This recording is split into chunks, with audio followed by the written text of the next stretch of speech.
What does resilience mean to me? I feel like it's not so much, everyone, I get this idea of like armor, of like everything coming at you and you sort of got to be able to bounce it off, but like I don't feel like it helps anyone to be a hard person, you know, to be, it's more like being able to stand in a river and let everything flow around you to flow with it. Like,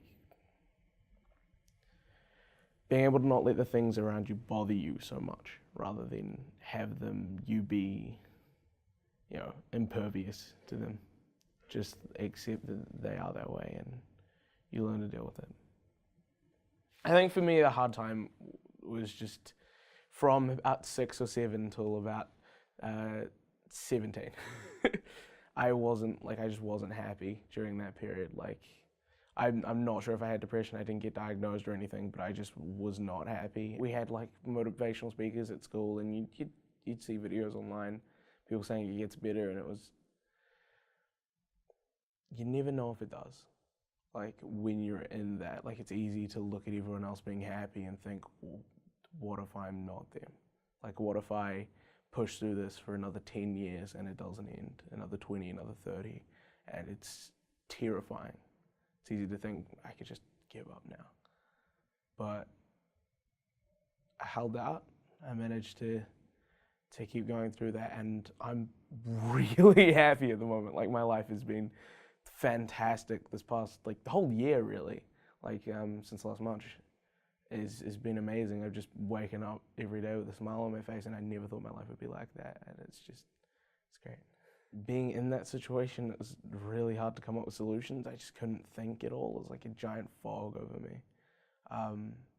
But now that I'm out of it, I have some recommendations where I can see what would have made it easier, because I can feel it coming back every now and then. I've learned how to push it off.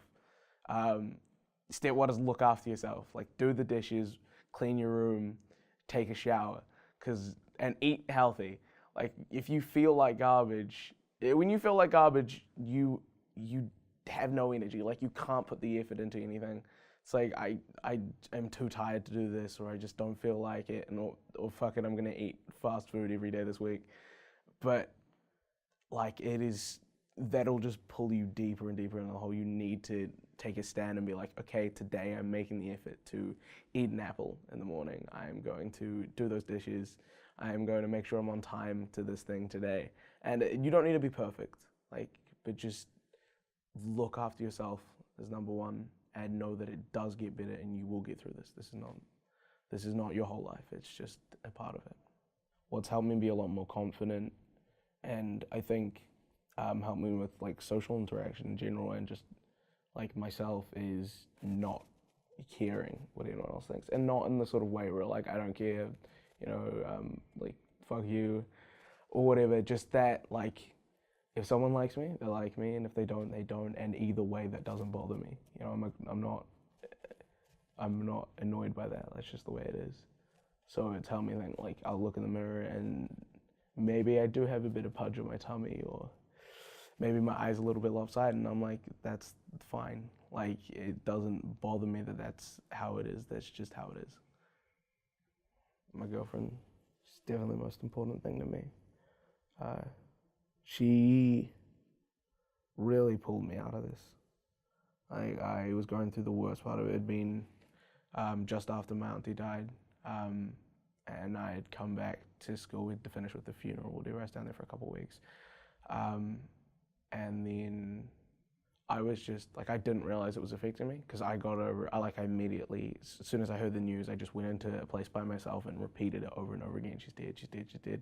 Until, like, I didn't want to be one of those people that never got over it, or that never admitted it themselves. I'm like, I know what to do. I know whatever stages of grief, let's get through them as fast as possible. And so I thought I was done with it. And then I got home and I was like a mess, and I didn't see it in myself. I was just sad, and I was angry, and I was treating my friends badly and my classmates. And I was doing things I really shouldn't have been doing. And then meeting her, it was just like something that I cared enough about to be better for, because I didn't care enough to be good for myself. I didn't care enough about myself to be better. and wanting to be a good enough person, or the person that she deserved, motivated me to get my shit together, to get my life together. I think I have 2 pieces of advice. The same one as before.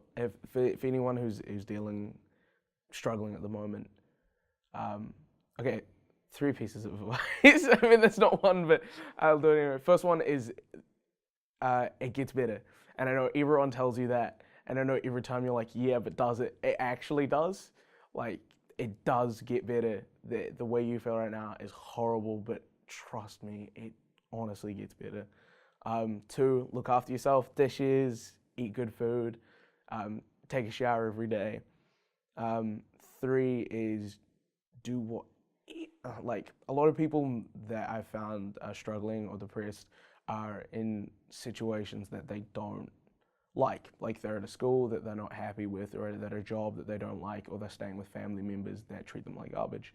And it's like, get away from whatever situation is making you unhappy, whether that changes your life. Even if that's gonna upset everything in your life, you need to do whatever it takes to look after yourself, and that it's well worth the effort of going through something like that for the benefit of the cause. Like, if you're like, but it will upset my whole life, and it's like, well, you're not happy with that life that you currently have, so why not upset it? Why not change it?